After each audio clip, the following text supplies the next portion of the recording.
Hola, ya regresamos a Argumentos. Gracias por estar en sintonía. Seguimos conversando con la abogada especialista en el tema migratorio, María Montoya. Nos han llegado algunas interrogantes, hay una por Instagram, respecto a los documentos que tienen que tramitar los venezolanos que tienen hijos en el exterior. Este es el caso de una pareja que vive en Argentina y nos preguntan que si es necesario registrar a su hija como venezolana, ya que han reportado que al registrarla como con nacionalidad venezolana sería un problema al venir al país, ya que no podría regresar. Esas preguntas también son muy recurrentes. El tema de los venezolanos que tienen hijos en el exterior. ¿Qué deben hacer? ¿Registrar a la niña con nacionalidad, en este caso argentina, o debería registrarla como venezolana? Ella nace, según la Constitución, con un derecho a obtener la nacionalidad venezolana por vía sanguínea a través de la nacionalidad de sus padres, que son venezolanos porque nacieron aquí. Ahora bien, ¿cuál es el procedimiento que establece no solo la ley, sino que estableció también el SAIME este mismo año, el primer trimestre?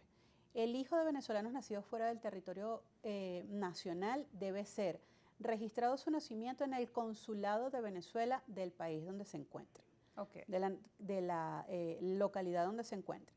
Con ese registro, al llegar a Venezuela, tienen que registrarla en el registro civil de la localidad donde ellos residan en Venezuela. Y con ese registro ingresan en la página del SAIME para sacar el pasaporte del niño. Si es menor de edad, está atado todavía a la cédula de los padres, y si tiene 18 años, por supuesto que lo puede hacer solo. Ahora bien, ¿cuál es la pregunta extremadamente recurrente? Lo que tú acabas de comentar. Es que si la traigo después no puedo salir del país con la O de niña. repente vienen por un tiempo corto y sabemos que de repente el El trámite de un pasaporte sí, puede puede tardar. demorar. En este momento, sacándolo aquí en la ciudad capital, está demorando un mes y 10 días máximo de tiempo. El problema está en que cuando lleguen aquí a Venezuela, si no hicieron el registro en En el Argentina o consulado. en el país donde ellos estén residiendo, les van a pedir ese registro en migración en Maiquetía. Si no lo tienen, de cualquier forma les van a solicitar el registro de nacimiento de ese niño en el registro civil donde ellos residan, y que luego sigan el proceso. Lo que va a pasar seguramente es que van a llegar hasta el punto de asistir a la cita de pasaporte donde es tomada la fotografía y huellas del niño, y con esa parte del trámite cumplido ellos pueden salir. Tienen, por supuesto, que pagar el pasaporte del niño. Es un pasaporte por primera vez. El pasaporte por primera vez solamente se tramita acá. Entonces, el gran problema es que cuando entran tienen el temor de que no los van Del a dejar tiempo. salir. Sí, por el tiempo, pero es un trámite que puede suceder si van a estar aquí 15, 20 días. Si en el momento en que llegan al día siguiente comienzan o inician el trámite de la solicitud del pasaporte, lo pueden lograr, pero deben hacerlo. O sea, porque no pueden venir a Venezuela con un niño hijo de venezolanos obviando este trámite, porque luego van a tener un inconveniente no para entrar, sino luego para salir. Para su salida. Así que es viable. Bueno, gracias por las preguntas que nos están realizando. Son muchos los temas y obviamente muchos venezolanos que están fuera y que han tenido a sus niños en el exterior. Ahora bien, siguiendo con el tema de la migración venezolana, veíamos en un mapa en el primer corte los países a donde pues hay mayor cantidad de venezolanos, y durante los últimos años hemos visto cómo se ha acelerado la llegada a países vecinos como Colombia y Perú. Ahora, también se ha dicho por parte del presidente de Colombia, Gustavo Petro, y también lo dijo acá en Venezuela, que nuestro país podría reingresar a organismos de integración como la Comunidad Andina de Naciones. También surgen preguntas en este sentido por el tema migratorio, sobre si el pasaporte andino de la Comunidad Andina de Naciones volvería pues a retomarse, si los venezolanos y su tramitación o sus documentos podrían funcionar en todos estos países de los que también son miembros de la Comunidad Andina de Naciones. Ya Venezuela estuvo dentro de la CAN muchísimos años, y el pasaporte venezolano incluso, antes de la salida y el cambio, si recordamos, si mal no recuerdo, el pasaporte era vino tinto, Sí. pertenecía a la CAN y podíamos entrar y salir.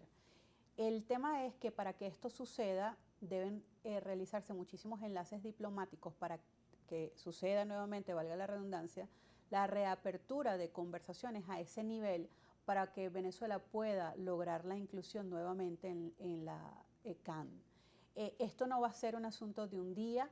Sería extraordinario, un avance extraordinario para la comunidad venezolana en el extranjero, que esto sucediera, sobre todo para los que están en Latinoamérica y Centroamérica, pero no depende lamentablemente de nosotros o de nuestros deseos. Beneficioso, sí, por supuesto. Es un proceso, sería por supuesto beneficioso, pero habría que esperar porque no solamente está involucrado el presidente Petro, sino también el resto de los países e incluso el manejo interno de la Comunidad Andina de las Naciones. O sea, y el tema de esos países sobre la migración, pues muchos de estos mandatarios de algunos de los países pues han mencionado que les preocupa el tema de la cantidad de migrantes venezolanos y esto quizá aumentaría más la migración. Sí, lo pueden ver como una apertura a la migración, a la recepción de venezolanos y el movimiento que de hecho vemos que en el último mes ha mermado el tema de la migración venezolana porque vemos que hay apostado una cantidad de venezolanos en un campamento a las orillas del río en cuanto al cruce con Estados Unidos, pero no escuchamos de migración venezolana en Latinoamérica y Centroamérica. Vimos hoy una noticia donde fueron expulsados 100 venezolanos, sí, entre venezolanos y cubanos de Honduras. Sí, lo teníamos incluso por aquí, por Guatemala, en la noticia. Sí, pero esos hechos se están comenzando a ver como aislados. Yo lo que no creo es que la migración venezolana deba verse como un hecho aislado. Sigue existiendo, seguimos siendo parte de una de las comunidades migrantes más grandes del mundo y este movimiento debe ser tomado en cuenta por lo que repito, lo que dije en un principio, las políticas públicas para poder insertar social y laboralmente a los venezolanos en esas comunidades donde hagan asentamientos. Bueno, vaya que son muchas las preguntas que hay respecto a esto. También se está desarrollando en Perú justamente un encuentro sobre el tema de la migración y sabemos que el tema de Venezuela obviamente estará sobre la mesa dentro de este encuentro. Ahora ¿cuáles serían las expectativas, digamos, para Venezuela en términos de migración? ¿Cuáles serían las condiciones más favorables para que un venezolano pueda migrar sin enfrentarse a tantas dificultades? Por ejemplo, en el tema de Colombia, los papeles, la homologación de sus títulos. Muchos venezolanos pues también denuncian que para realizar sus trámites acá en Venezuela, apostillar los títulos, pues tardan muchísimo poder registrar todos sus papeles para poder salir y muchos que están fuera dicen que quizá las embajadas o consulados se encuentran cerrados y no pueden realizar de forma efectiva la actualización de sus documentos para retornar al país, bien sea de visita o algunos que han decidido quizá regresar. La migración ideal indiscutiblemente sería la planificada o la planificación, digamos que dentro de lo que se pueda de ese grupo familiar o de esa persona que decide migrar sola. Y la planificación comienza cuando yo empiezo a revisarme para qué soy buena, si tengo profesión u oficio y qué podría hacer yo si me voy a vivir a ese país, a Colombia, a Perú, a Ecuador, a Argentina, si tengo una profesión, esa profesión en ese país es necesaria o si no puedo ejercer, por ejemplo, yo como abogado para ejercer, por ejemplo, en Panamá no podría, tendría entonces que desarrollar un oficio para poder mantenerme en ese país. Este estudio, este análisis previo es lo ideal en una migración. Luego, cuando lo vemos en el tema estrictamente de la gestión documental, de lo que requiere cualquier individuo cuando se va a ir de su país, es su acta de nacimiento, el carnet de identificación o cédula de identidad como lo conocemos acá y su pasaporte. Luego de esto tenemos que ver lo que es la documentación académica, bien sea de la educación inicial, que es de primero a sexto grado, o luego la diversificada y ya luego los estudios de pregrado y posgrado. Pero ciertamente el tema del retraso con respecto a lo que es legalización y apostilla de documentos, quizás detiene el tema de la migración o, por el contrario, la gente se va y abandona este tema y se va del país sin la cédula. ¿Y se dedican a emprendimientos o a otros oficios ajenos a su carrera y a su profesión? Sí, pero cuando entonces hablamos de emprendimientos, por ejemplo, Rosa, tú eres periodista, has sido periodista toda la vida. Resulta que te mudas a otro país, no, yo voy a montar una peluquería.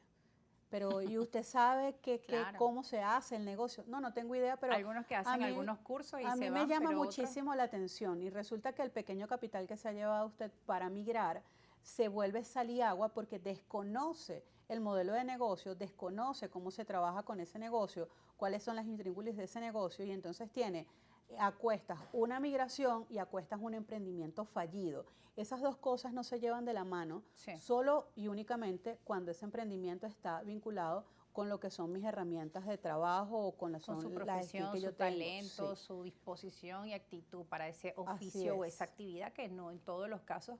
Por eso muchos migrantes se ven frustrados al salir de su país con una maleta de sueños, pero ven que no son cumplidos y se regresan. Ahora bien, al principio las causas de la migración era el tema del desabastecimiento, lo veíamos en las gráficas de las Naciones Unidas, no se encontraban acá algunos de los productos básicos, no había tampoco el tema de las medicinas, era muy difícil encontrar un antibiótico para un bebé y eran parte de los motivos por los que muchos decidían salir. Hoy por hoy continuamos con uno de los salarios más bajos de América Latina, según algunas agencias internacionales somos el más bajo en el mundo. Entonces, bueno, son parte de las causas por las que la gente decide pues emprender esa travesía a otros territorios. Sin embargo, se ha registrado en los últimos años un pequeño descenso en comparación a las cifras que veíamos 5 años atrás. Un pequeño descenso de la inflación, un pequeño descenso. De la partida de venezolanos hacia estos países. No, al contrario. Okay. El número de migrantes ha subido los últimos 2 años. Sobre todo el último año, este año 2022 se incrementó el número de migrantes con la aprobación del TPS en Estados Unidos y la falsa expectativa de poder estos migrantes postularse al TPS. Sí, y la falta de información, que era lo que decíamos hace unos minutos, la falta de evaluación de quién soy, a dónde voy, qué quiero hacer, de no saber exactamente dónde voy o quedarme con una parte de la historia de quienes han emigrado y lo han logrado de ciertas formas, pero no evaluar que, bueno, yo no puedo aplicar el TPS, por ejemplo, si no estuve hasta antes del 8 de marzo en Estados Unidos. ¿El número ha crecido? No, el número ha bajado en cuanto a Estados Unidos a partir del 12 de octubre con la entrada en vigencia del parol humanitario que limita la entrada y el ingreso de venezolanos por vía no regular, no aérea, a Estados Unidos. Todos lo hemos visto lo que pasó. Si la medida es positiva o es negativa, hay que evaluarla de forma objetiva. ¿Qué quiero decir con esto? ¿Qué era lo que quería Estados Unidos lograr con esta medida? La disminución del paso por el Darién, el poner en riesgo miles de vidas tratando de llegar a Estados Unidos y evidentemente la forma descontrolada como había estado produciéndose la migración. Por el otro lado, los detractores de este parol pues dicen que qué pasaba con aquellos que venían en tránsito y llegaron al 11-12 de octubre y se encontraron con que ya no podían entrar. ¿Qué va a pasar o qué pasó con esos venezolanos? Definitivamente la migración venezolana va a seguir sucediendo. Ahora lo que vamos a evaluar es el siguiente capítulo de ella. Bueno, y de ese capítulo vamos a estar hablando al regreso de la pausa. Sus preguntas también importantes para nosotros. Etiqueta Argumentos en nuestras cuentas en redes sociales, @argumentos_gb en Twitter, @rosa_periodista también es mi cuenta, para que nos haga llegar sus inquietudes, sus comentarios, todas las preguntas que quiera hacer nuestra experta en el tema de la migración, María Montoya, que nos acompaña hoy en Argumentos. Ya volvemos.